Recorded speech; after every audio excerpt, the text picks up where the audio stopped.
Fighter Warehouse na to, sinimulan to at tinapos during pandemic. Tingnan niyo yung nangyari sa negosyo namin during pandemic. May 4-story na building na natapos.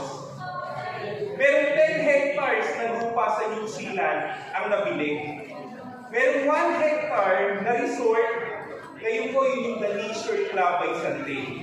A lot of good things are happening in this company during the past 2 years of the pandemic. Alam niyo po, sa mga distributors, yung mga biggest income namin nangyari during pandemic.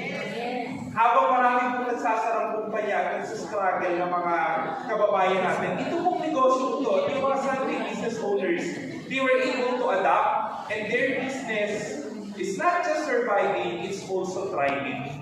Ladies and gentlemen, ito po yung tamang opportunity para sa inyo. Yung mga story na narinig nyo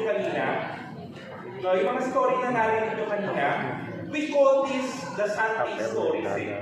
Diba? That's the term that we use to refer to the stories ng mga distributors. But honestly, sa mga guests namin, what's more important tonight, hindi yung mga Sunday stories nila. What's important is ano ba yung magiging Sunday stories nila. May mga stories na nakamiss ng opportunity. May mga stories na nabago ang buhay. Ang prayer ko for tonight, sana yung Sunday story nyo will be a story of change life also.